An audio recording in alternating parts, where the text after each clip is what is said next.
det er selve banen. Vi har skiven inde på væggen her, og vi har kastestedet her. Ocean, som det her, hockeyen, som vi kalder den anden, det er simpelthen et sted, hvor man skal kaste fra. Skiven skal hænge i en højde af 1,73 meter fra gulvet og op til centrum af rød guld her.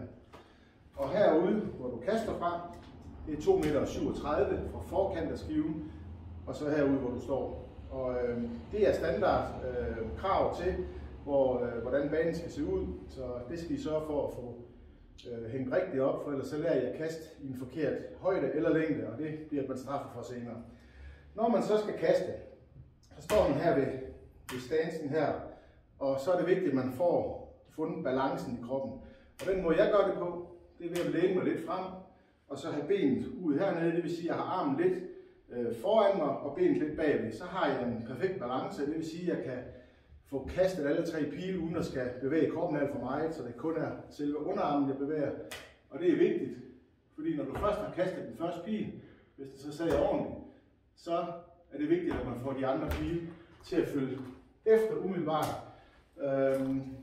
Det er klart, at hvis du starter med at lave en dårlig score, hvis jeg nu går efter triple 20 her, og så er en eller anden årsag for at lave den 5'er, så skal man selvfølgelig ikke kaste de 2 andre efter 5'er. Så skal man lige stoppe op, og så kaster man næste kast, det var så en triple 20, så er man i gang igen.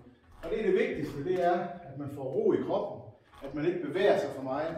Man må gerne flytte sig frem og tilbage her foran kastestedet. Hvis du fx kaster første pil, og du synes, den sidder en lille smule i vejen, så kan du godt lige trække lidt til siden og kaste næste pil, så der er fri til feltet igen. Så der er ikke noget krav til, at man skal stå det samme sted. Det giver bare bedst mening, fordi du får afviklet din kast meget mere roligt, og så er der større chance for, at du rammer nogenlunde i samme område, eller i hvert fald det, du sigter efter.